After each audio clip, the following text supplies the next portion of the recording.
Première page du Roswell Daily Record. Volume 47 numéro 99, mardi 8 juillet 1947. Capture de l'aérodrome militaire de Roswell. Soucoupe volante dans un ranch de la région de Roswell. Aucun détail sur les disques volants n'est révélé. Matériel de Roswell, un homme et une femme rapportent la scène des disques.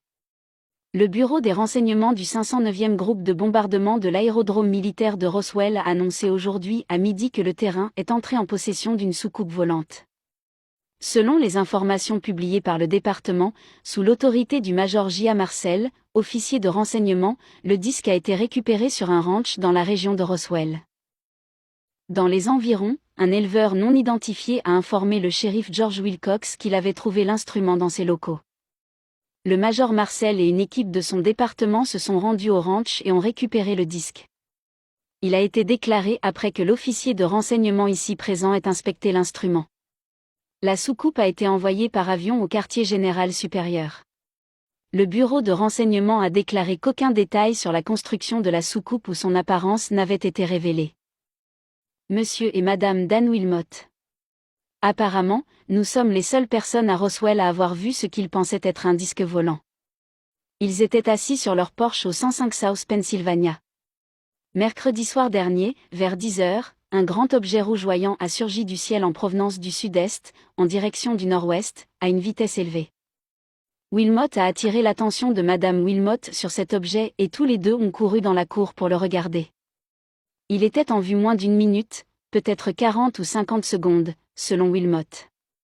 Le témoin a dit qu'il lui semblait que la soucoupe était à environ 450 mètres de haut et qu'il allait vite. Il a estimé sa vitesse à environ 700 km/h. En apparence, il avait une forme ovale, comme deux assiettes inversées qui se faisaient face ou comme deux bols de lavage de type ancien placés ensemble de la même manière. Le corps entier brillait comme si la lumière transparaissait de l'intérieur. Pas comme s'il y avait une lumière en dessous. De là où il se tenait, Wilmot a dit que l'objet semblait faire environ 1,50 m de taille, en tenant compte de la distance. C'était de la ville. Il pense qu'il devait avoir un diamètre de 4 à 6 mètres. C'était juste une supposition.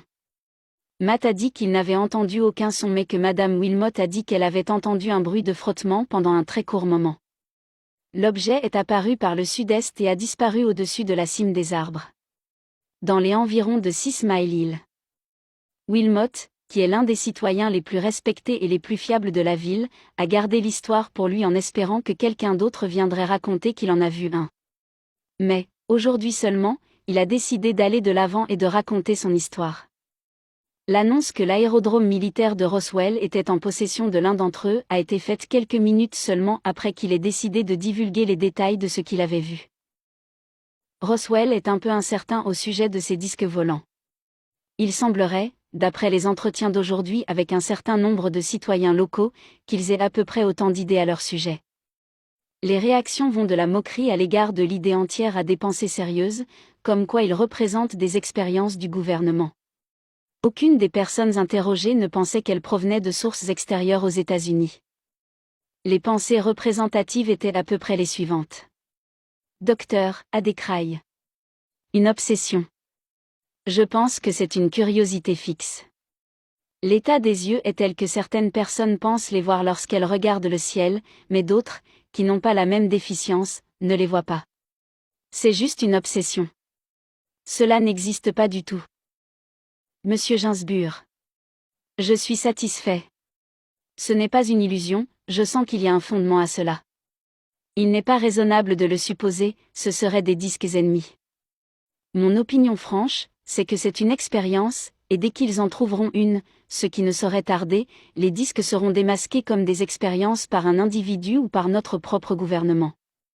H.M. Doll. Je suis arrivé à la conclusion qu'il y a des disques qui circulent et je pense qu'il s'agit d'une expérience d'une branche tactique de nos forces armées. W.W. Merritt. Je pense que la plupart d'entre eux sont des illusions d'optique.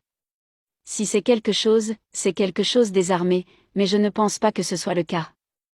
Rolla Uncle. Je pense que le gouvernement des États-Unis essaie quelque chose de nouveau, ces disques, peut-être des instruments radiocommandés de quelque sorte. En fait, je dirais qu'il s'agit d'une division militaire du gouvernement. Ils testent des objets radiocommandés qui volent dans l'air, peut-être à des vitesses supersoniques. Un général de l'armée de l'air dit que l'armée ne fait pas d'expérience. Portland, Oregon 8 juillet, presse associée. L'Oregonian a déclaré aujourd'hui que le major-général Nathan F. Twining, chef du commandement du matériel de l'armée de l'air, a déclaré catégoriquement que les soucoupes volantes ne sont pas le résultat d'expériences menées par les forces armées. Je cite, « Ni l'armée de l'air, ni aucune autre composante des forces armées n'a d'avions, de missiles guidés ou d'autres dispositifs aériens en cours de développement, qui pourraient être confondus avec une soucoupe ou une formation de disques volants. » Le journal cite Twining qu'il a déclaré par téléphone depuis la base aérienne de Kirtland, à Albuquerque, au Nouveau-Mexique. Il poursuit sa citation, « Certains de ces témoins ont manifestement vu quelque chose, mais nous ne savons pas ce que c'est. Nous enquêtons. » Pendant ce temps, les escadrons de la Garde nationale aérienne volent depuis Portland, Boise et Spokane. Patrouillent le ciel du nord-ouest du Pacifique, jusqu'au coucher du soleil, sans observer aucun des objets. Le colonel G. Robert Dodson, commandant des 123e et 118e escadrons. Il a dit que des avions équipés de caméras prendraient l'air 2 fois par jour depuis les 3 terrains.